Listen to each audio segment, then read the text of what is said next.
The default answer to the first employee question for most coaches is no employee yet, and stating that plainly before walking, the mechanics is what keeps the hiring decision honest. The mechanics of hiring are easy to learn. The decision is easy to get wrong because momentum and growth instinct tend to drive it ahead of the underlying economics. The cost of an unnecessary first hire compounds for years through the loaded payroll tax stack.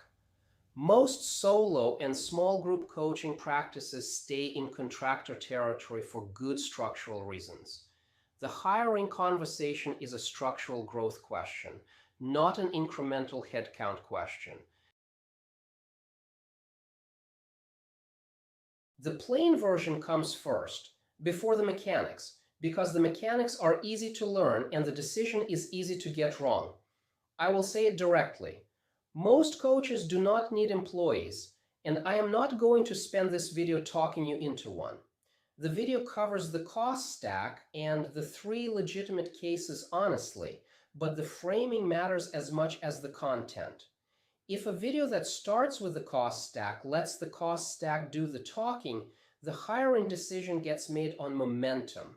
If the video starts with the default no employee yet, the decision has to clear a higher bar before it moves. Contractor territory covers almost everything a solo or small group practice needs without activating the employer layer. VA support for scheduling, email, and admin work, co-facilitation for retreats and group programs, associate coaching for capacity expansion under your brand, admin, design, and tech work for the operating side of the practice. Each of those functions is project flexible by structure, sits comfortably inside contractor classification when the working arrangement is genuinely independent, and avoids the employer payroll tax stack, along with benefits, workers' comp, and unemployment insurance layers. The contractor path is the right default until the business case for a W-2 hire actually closes.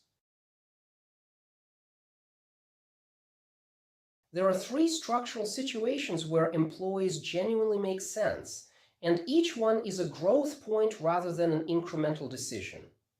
Training schools with full-time administrative staff, registrars, program coordinators, program managers who work exclusively for the organization on set hours under organizational direction, which means the classification test points to W-2 by structure.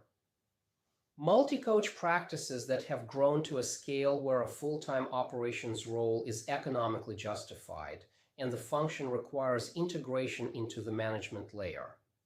Enterprise coaching contracts where the buyer contractually requires W-2 delivery, which is the flow-down liability issue covered in Prac Business Module 3.4. Outside those 3 cases, the contractor path is usually the right answer. The cost stack for a single W-2 hire runs deeper than the gross salary number, and the line items add up to a loaded cost that surprises first-time employers. Gross salary is the starting line. Employer FICA match at 7.65%, Social Security plus Medicare. Federal unemployment tax up to 6% on the first $7,000 per employee, usually reduced to 0.6% with the state credit. State unemployment insurance varying by state. Workers' comp insurance varying by state and worker classification. Any benefits, health, retirement, paid time off, payroll service cost, W-2 compliance overhead and time. A $50,000 gross employee costs the employer $55,000 to $60,000 before benefits even enter the calculation. The contractor-to-employee upgrade is the situation where the classification math forces a hire that was never on your plan. A contractor you have been paying for 18 months fails the classification test on review. Economic dependence, daily direction from you, integrated into the practice's core operations. The IRS 20-factor verdict reads W-2, even though the agreement title says contractor. Proactive upgrade is cleaner than audit-driven reclassification. The proactive cost is just the employer payroll tax stack going forward. The audit cost is the same stack going forward plus back taxes plus interest plus Section 3509 penalties on every payment in the look-back window. The math heavily favors moving first. A concrete case walks the proactive upgrade from contractor recognition to clean W-2 conversion. A program director has been paying a program manager as a contractor for 18 months, 40 hours per week, working exclusively for the organization, hours set by the director, using the organization's systems and tools, no other clients.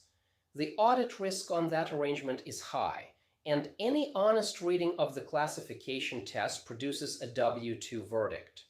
The director engages an attorney at Module 3.4, confirms the exposure, converts the program manager to W-2, sets up payroll through the process Unit 12.7 covers, and moves forward clean.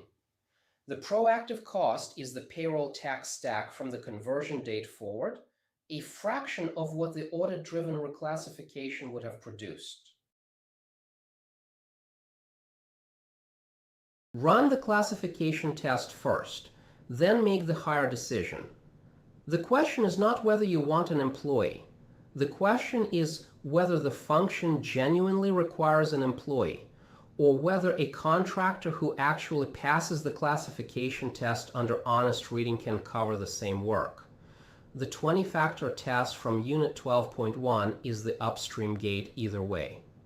The first employee decision sheet in Resources combines the loaded cost calculator with the 12-month business case and the proactive upgrade decision flow. Use it before any first hire and use it again anytime a contractor's classification answers start drifting toward W-2.